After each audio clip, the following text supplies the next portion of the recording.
எங்கள் கட்சி சார்பாவா? 234 தான் உத்தேச பட்டியலில் இருக்குது. ஏன்னா 2006 தேசிய முற்போக்கு திராவிட கழகம் 234 தொகுதிகளிலும் போட்டியிட்ட ஒரு கட்சி. இங்கே இருக்கிறவங்க முக்கால்வாசி பேர் அப்பயே வேட்பாளர்கள் தான். அதனால் நான் சொல்கிறேன், 234 தொகுதிகளுமே தேமுதிகவின் களமாக இருக்கிறது. இருந்தாலும் இன்றைக்கி நாங்கள் ஒரு கூட்டணியில் இருக்கிறோம். அந்த கூட்டணியின்படி நாங்கள் அந்த குழு அமைத்து கூட்டணியோடு பேசி இறுதிக்கட்டமாக எங்களுக்கு தேமுதிகவுக்கு எந்த தொகுதிகள் கிடைத்திருக்கிறது என்பதை அது பார்க்கறது கிடையாது. எங்கள் நிர்வாகிகளுக்கே அது தெரியும்.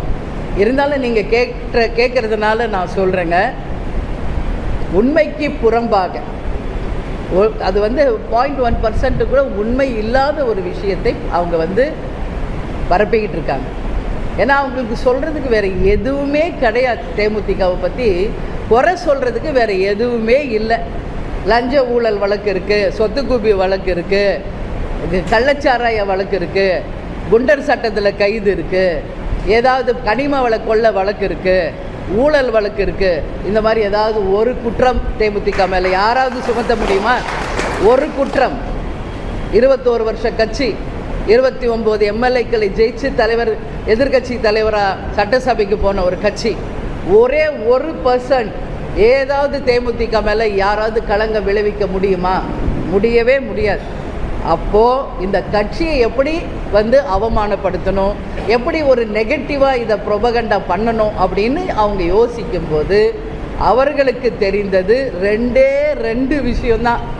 எப்படி கேப்டனை தவறானவராக குடிக்கிறாரு, அடிக்கிறாரு, கோவப்படுறாரு எல்லாம் அப்படின்னு சொல்லி அவரை அசிங்கப்படுத்தி கேவலப்படுத்தி எப்படி அதை நெகட்டிவாக மக்கள்கிட்ட கொண்டு போனாங்களோ, அதுபோல் இன்றைக்கி என் மீதும் எங்கள் தலைமையின் மீதும் கழகத்தின் மீதும் குற்றம் சொல்லணும்னா 2 தான் சொல்ல முடியும். ஒன்று பேரம், இல்லை பெட்டி. இதை தவிர வேறு என்ன சொல்ல முடியும்?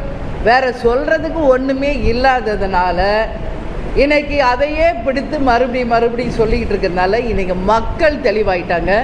அவங்க சொல்கிறதுல 1% கூட உண்மை இல்லை என்பதை சொல்பவர்களுக்கே திருப்பி அறிவுரை சொல்லக்கூடிய அளவு அவங்கள் போடும் பதிவுகள் உண்மைக்கு புறம்பானவை என்பதை அவங்க போடுற செய்திகள் மூலமாகவே அவங்க நிரூபிச்சுக்கிட்டு இருக்காங்க. ஏன்னா இது எங்கள் கட்சியில் இருக்கிறவங்களுக்கு தெரியும். நாங்கள் ஒரு வண்டி வாங்கி 1.5 வருஷத்துக்கு மேலே ஆகுது. அது ஏதோ திருப்பதிக்கு எடுத்துகிட்டு போனால் அது இப்போ என்னமோ இப்போ தான் வாங்குகிறோன்றாங்க. என்னையும் அப்படின்னு ஒரு வண்டி வாங்குற தகுதி கூட கேப்டன் குடும்பத்துக்கு இல்லையா? நான் கேட்குறேன். ஒரு கார் வாங்குற தகுதி ஒரு கேப்டன் குடும்பத்துக்கு இல்லையா? கொடுத்து சிவந்த கரத்துக்கு சொந்தக்காரர் கேப்டன். தான் சம்பாதித்ததில் 90% மக்களுக்காக உதவி செய்தவர் கேப்டன். அவர் செய்கிற ஒரு உதவிக்கும் பின்னாடி இருந்தவள் நான் என்பது இந்த உலகம் அறியும். அதனால் குறை சொல்கிற வாய் குறை சொல்லிக்கிட்டு தான் இருக்கும், கொலைக்கிற நாய் கொலைச்சிக்கிட்டு தான் இருக்கும். அவர்களுக்கெல்லாம் பதில் சொல்ல வேண்டிய அவசியம் தேமுதிகவுக்கோ எங்களுக்கோ கிடையாது என்பதை உறுதியாக நான் சொல்கிறேன். தேமுதிக 0.5% தானே, விட்டுருங்க எங்களை. ஏன் பேசுகிறீங்க தேமுதிகவை பற்றி? 0.5 கட்சி, 0.5 கட்சி, 0.5 கட்சி. இவங்களுக்கு எதுக்கு ராஜ்யசபா கொடுத்தாங்க, இவங்களுக்கு எதுக்கு எம்எல்ஏ சீட்டு இவ்வளோ கொடுக்குறாங்க? உங்களுக்கு தெரியுமா எவ்வளோ சீட்டு கொடுத்தது? யாருக்காவது தெரியுமா? ஒவ்வொரு விவாதத்திலையும் ஒவ்வொரு யூடியூப்லையும் ஏன் அதை பற்றி விவாதிக்கிறீங்க? ஏன் விவாதிக்கிறீங்க? நான் இன்றைக்கி கேட்குறேன். 0.5 கட்சி தானேப்பா? ஆமாம் 0.5 தான், விட்டுருங்க எங்களேன்ற. நான் ஏன் விவாதத்துக்கு கொண்டு வரீங்க?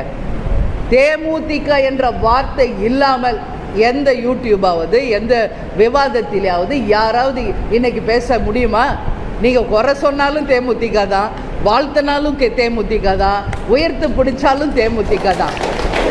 அதனால் வாழ்த்துவோர் வாழ்த்தட்டும், தூற்றுவோர் தூற்றற்றும், எல்லா புகழும் எங்கள் கேப்டனுக்கு தான் என்பதை இந்த நேரத்தில் நான் சொல்கிறேன். கேப்டன் பார்க்காத புகழா, கேப்டன் மேல் விழுகாத விமர்சனங்களா? இனிமேல் நாங்கள் எங்கள் கட்சி புதுசாக இனிமேல நாங்கள் பார்க்க வேண்டியது எதுவுமே இல்லை. எங்கள் தலைவர் இருந்த காலத்திலே 21 வருஷமாக புகழ்ச்சியையும் பார்த்துட்டோம், அவமானங்களையும் சந்திச்சிட்டோம், துரோகங்களையும் சந்திச்சிட்டோம். எல்லாத்தையும் கடந்து வந்தவர்கள் தான் தேமுதிக. அதனால் இது போன்ற உண்மைக்கு புறம்பான செய்திகளை நிச்சயமாக நாங்கள் எங்கள் கருத்தில் கொள்ள மாட்டோம். அதனால் குறைப்பவர்கள் குறைக்கட்டும், அதை பற்றி குறை சொல்பவர்கள் சொல்லட்டும். அதற்கு எங்களுடைய விமர்சனம் குறைக்கிறவங்க குறைச்சிக்கிட்டு தான் இருப்பாங்க, நாய் மாதிரி சொல்கிறவங்க சொல்லிட்டு தான் இருப்பாங்க. அதை பற்றி எனக்கு கருத்து கிடையாது. எங்கீங்க நல்லா இருக்கு.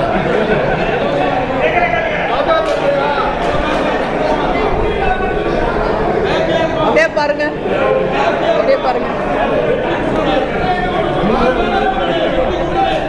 அப்படியே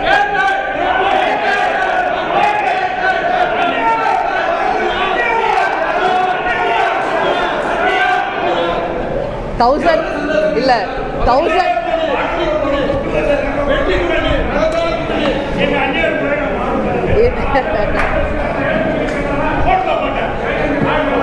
இல்லை இல்லை ஒரு நிமிஷம். எங்களுடைய மாவட்ட கழக செயலாளர் முகத்தில் பிரகாசம் இருக்கான்னு கேட்குறீங்களே, 1000 வாட்ஸ் பல்பு மாதிரி இருக்காங்க இங்கே ஒவ்வொருத்தரும். அந்த பௌர்ணமி நிலவின் முகமாக எங்கள் மாவட்ட கழக செயலாளர் முகத்தை நான் பார்க்கிறேன். அதனால் நீங்கள் நினைக்கிற மாதிரி இந்த கட்சியை ஏதாவது உடைச்சிடலாமா, ஏதாவது பண்ணலாமான்னா அதுக்கு தேமுதிகவில் இடம் இல்லை என்பதை எங்கள் மாவட்ட கழக செயலாளர்களை நிரூபிப்பாங்க.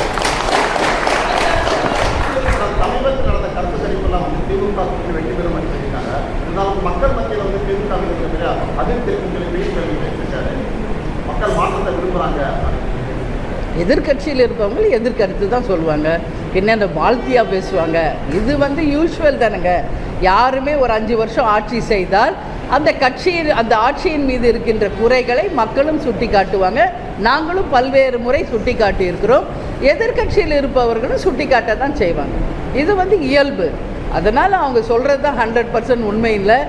அதனால் இன்றைக்கி மத்தியில் அவங்க ஆட்சி 15 வருஷமாக நடக்குது.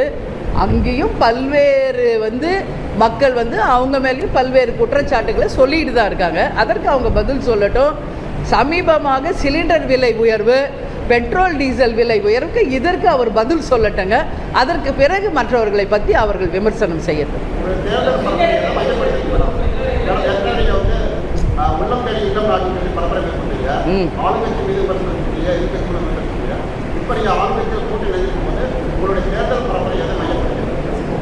தேர்தல் பரப்புரை இன்னும் ஒரு வாரத்தில் ஆரம்பிக்க இருக்கிறது. உங்களுக்கே தெரியும் என்னுடைய தேர்தல் பரப்புரை எப்படி இருக்குன்னு. நீங்கள் 21 வருஷமாக பார்த்துட்டு தான் இருக்கீங்க. எங்களுடைய தேர்தல் பரப்புரை தமிழ்நாட்டுக்கும் தமிழக மக்களுக்குமா ஒரு நல்ல திட்டங்களை வடிவமைத்து சொல்வதாகவும், எங்கள் கூட்டணியில் இருக்கும் திமுக கொடுக்கின்ற தேர்தல் அறிக்கையை ஒற்றியும், எங்கள் வேட்பாளர்கள் போட்டியிடும் அந்த தொகுதிக்கு உரிய அந்த தேவைகளையும் நாங்கள் மையமாக கொண்டு இந்த தேர்தலில் மக்களுக்காகவும் நாட்டுக்காகவும் நாங்கள் பேசுவோம். ஏற்கனவே அது சொல்லியிருக்கேனே, அத்தனை மாவட்ட செயலாளர்கள் விருப்பமும் அதுவாக இருக்குது. இன்றைக்கி பேசினவங்களுடைய விருப்பமும் அதுவாக இருக்குது. அவர் ஏற்கனவே எம்பி தொகுதியில், அதாவது விருதுநகர் தொகுதியில் போட்டியிட்டு வெற்றி பெற்று அந்த வெற்றி பறிக்கப்பட்டதும் எல்லோருக்குமே தெரிந்த ஒரு உண்மை. அதனால் நிச்சயமாக அவர் போட்டியிடுகிறாரா இல்லையா என்பதை எங்கள் மாவட்ட கழக செயலாளர்கள் எல்லாரையோடையும் நாங்கள் பேசி உரிய நேரத்தில் உங்களுக்கு அறிவிக்கிறோம்.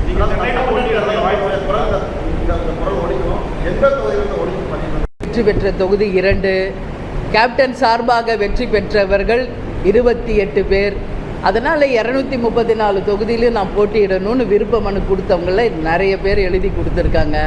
ஸோ என்னை பொறுத்த வரைக்கும் நான் 234 தொகுதிகளிலும் போட்டியிட வேண்டிய ஒரு வேட்பாளர் என்பது தான் எங்கள் மாவட்ட கழக செயலாளர்களுடைய விருப்பம். இங்கே இருக்கிறவங்க எல்லோரும் என்ன கேட்குறேன், எங்கள் மாவட்டத்தில் போட்டியிடுங்க அப்படி தான் ஒவ்வொருத்தருமே இங்கே சொல்கிறாங்க. அதனால் கொஞ்சம் வெயிட் பண்ணுங்கள்.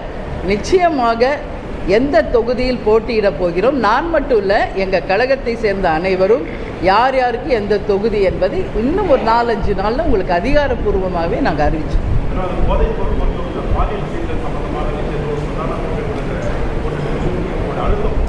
இல்லை அது ரொம்ப ரொம்ப கண்டிக்கக்கூடிய ஒரு விஷயம்.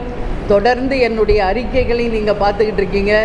விமென்ஸ் டே அன்னைக்கு கூட நான் இதே மாதிரி ஒரு ப்ரெஸ் மீட்டில் என்னுடைய கடுமையான கண்டனத்தை பெண்களுக்கு எதிராக பேசுபவர்கள் யாராக இருந்தாலும் இதோட உங்களுடைய பேச்சுக்களை, பெண்களை அவமானப்படுத்தும் செயல்களை நிறுத்திக்கணும் அப்படின்னு என்னுடைய பர்த்டே செய்தியாக சொல்லியிருக்கேன். என்னுடைய பிறந்த நாளே பெண்களுக்குரிய நாளாக நான் அறிவிச்சிருக்கிறேன்.